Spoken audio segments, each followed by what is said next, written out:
Hello mga kapoy! Welcome back to our Halo Halo channel. Itong channel na ito, ang dami-dami nating video ina-upload for documentation and sometimes nakakatulong tayo sa mga nagtatanong. Ngayon, ang tanong sa atin, ano nga ba dapat ihanda kapag umuwi ka ng Pilipinas? So, umuwi kami noong June sa Pilipinas para magbakasyon at bumalik kami ng July 8. For the information, galing tayo sa USA, pupunta tayong Pilipinas. Okay? So, ang ticket natin ay back and forth na from Miami to Dubai, Dubai to Manila, and pabalik naman Manila, Dubai. Then luckily ang sinakyan natin ay Emirates, nakapag-avail tayo ng Dubai Connect. Sa Dubai Connect na yon, meron silang free hotel at saka free shuttle. So, maganda. Mag-a-apply ka lang ng visa sa Dubai Connect, magsisend ka lang sa kanila ng 2x2 picture, passport ID, at ipaprocess na nila yung visa mo. So, ganun kagadali yung Visa Connect. Ngayon naman, ang tanong, paano nga ba tayo makakapasok sa Pilipinas? One thing lang kailangan natin, ang kailangan lang natin ay ang e-travel. Okay? At saka ang passport mo. So, ang tanong, tinatanong ba talaga sa airport yon? So, after mo nakalabas ng eroplano, papasok ka sa arrivals, dadaan ka muna ng immigration.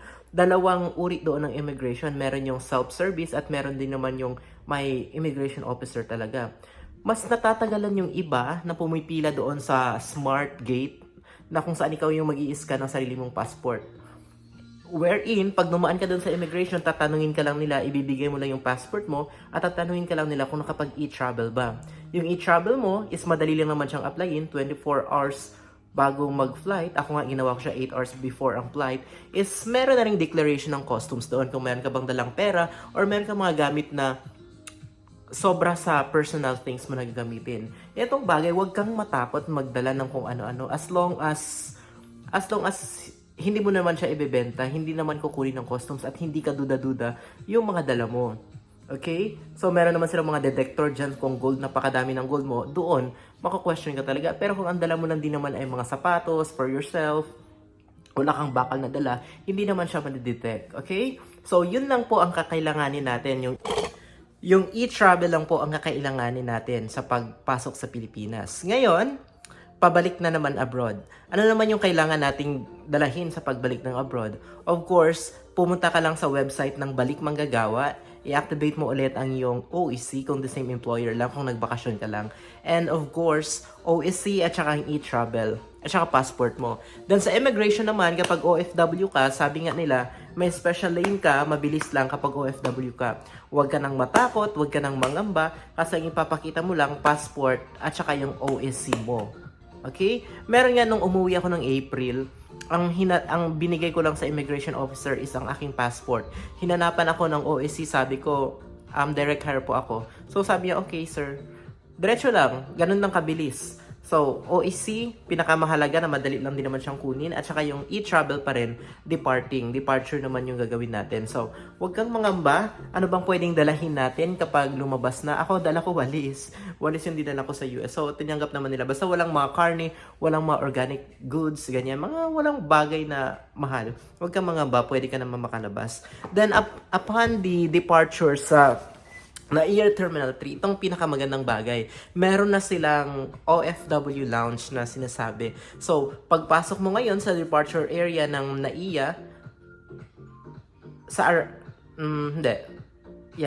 baba. So, right side ka lang, sa second floor, sa departure area, left side. Pagpasok mo sa left side, makikita mo na doon yung malaking OFW lounge kung saan pwede lang pumasok doon. Of course, ang OFW at hihingan ka lang nila ng OEC. So, OEC, pagkita mo doon, pwede ka nang pumasok at matulog saglit para sa iyong flight while waiting sa flight. So, maraming food doon, maraming tinapay na pwede mong ma-enjoy.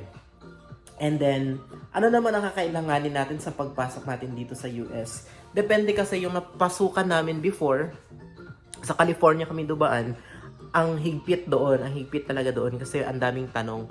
While dito kami dumaan sa Miami, kinuha lang yung passport namin at tinanong, are you going to work here? Then, of course, ang sagot mo lang is, yes. At pag sabi ng yes, okay sir, take care. Ganon, tapos na. Nakapasok na tayo sa US. So, yung experience natin, unlike nung una nating mga time lumabas ng bansa, iskabado tayo. This time, we are very much confident na lumabas. So, ganun lang. As long as alam mo yung ginagawa mo at alam mo yung sasagot mo, wala kang pangamba na lumabas at pumasok dito sa bansa natin. Then, that's all. That's for now. So, ano bang meron pa mga tanong kayo dyan? Comment down. Thank you!